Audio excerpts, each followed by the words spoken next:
Carol Langenfelter, and I'm in Leading Ladies, and I'm going to read chapter 39. Everyone in the reading room was quietly lost in the adventures of Sherlock Holmes. Kyle had just finished a pretty cool story called A Scandal in Bohemia, about a king who was going to get married to a royal heiress with maybe 6 names. The king was being blackmailed by an old girlfriend, an opera singer from New Jersey named Irene Adler. Something Sherlock Holmes said to Dr. Watson early in the story really stuck with Kyle. You see, but you do not observe. Kyle figured that was why Mr. Lemoncello wanted them to take a break from chasing clues and read these classic mysteries. Not to find new clues, but to become better puzzle solvers. They had been seeing things without really observing them? Probably. Reading the story was also kind of fun. Kyle could totally see Holmes' apartment at 22 Baker Street and the snotty king in the horse-drawn carriages on the foggy London streets and the disguises Holmes wore and the smoke bomb Dr. Watson tossed through a window and everyone on the street screaming, "Fire!" It was like he was watching a 3D IMAX movie in his head. Kyle couldn't wait to start the second story in the book, The Adventure of the Red-Headed League. How's it going? Whispered Akemi. This book is pretty cool. This stir author Conan Doyle guy knows how to keep his reading hooked. His characters leap off the pages, said Sierra. Yeah, said Miguel. I dig the consulting detective. Huh? Said Kyle. That's what Holmes calls himself sometimes. Oh, I've only read one story so far, and suddenly something seemed odd to Kyle. Hey, how do you Conan Doyle isn't one of those statues up there? What do you mean? Said Akemi. He's a famous author, right? Now how come they're projecting a statue on a modern writer like pseudonymous Bosch, but not the author who created a classic like Sherlock Holmes? Good question, bro, said Miguel. I needed to consult with my brother Curtis. How come? Curtis has written more books than anyone I know, except maybe Sierra. He scored an 808 on his SAT subject test in literature. Kyle, said Akemi. I think the top score for any SAT test is 800. Yep, said Curtis. Then Curtis took it. They had to raise it, so maybe he could help us figure out what's up with all the statues, said Miguel. Exactly. Why these 10? Why not 10 other writers?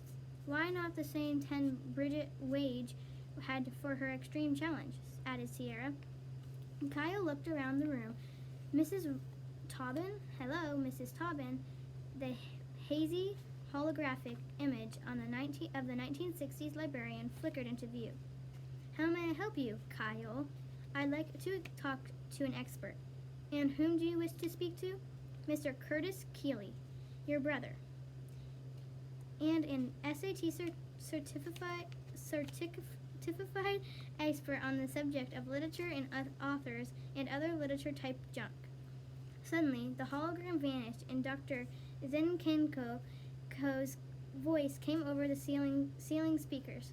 This is a rather irregular request, Mr. Keeley. Hey, said Akemi, the whole game is rather irregular, don't you think? We just need some more data, said Kyle. Because like Sherlock says to Dr. Watson, it is a capital mistake to theorize before one has data. I take it you're enjoying your book? Said the librarian.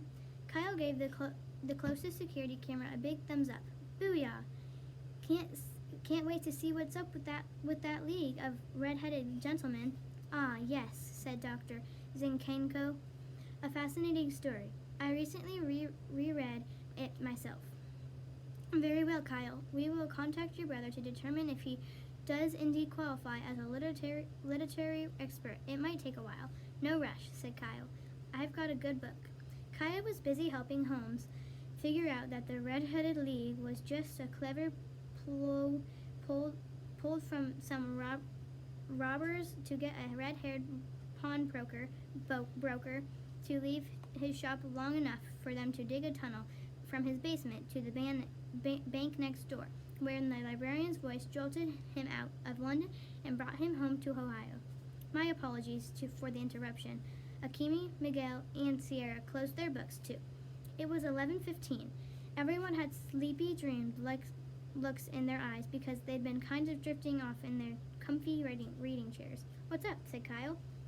We have arranged for your expert consultation with Mr. Curtis Keeley." "Awesome. How did we do?" You and your expert may have a 5-minute video chat on the computer terminal, which is located behind the main desk." Kyle hurried over to the round desk in the center of the room. His 3 teammates hurried right behind him. "Your consultation begins now." And there was Curtis, sitting at his computer in his bedroom. "Hey, Curtis." "Hi, Kyle. How's it going in there?" "Great." Kyle's older brother, Mike, popped into the doorway behind Curtis. "Kyle! Kyle!" Mike chanted. "Woohoo!" Kyle had never had his own cheerleader before. "We need you to give us 110% in there, little bro." Mike squinted at the screen over Curtis's shoulder. "Who are those other guys?" "My teammates, Miguel, Sierra, and Akimi." "You guys are a team?" "Smart move. Even I can't win football games without help from 10 other guys." Mike," said Kyle, "Curtis and I only have 5 minutes to chat." "Cool. I'm out of here." "Win, baby, win." Mike backpedaled out of the room, making double fist bumps the whole way. "You have 4 minutes remaining," advised Dr. Zinchenko. "Okay, Curtis, here's my question. What do these authors have in common?"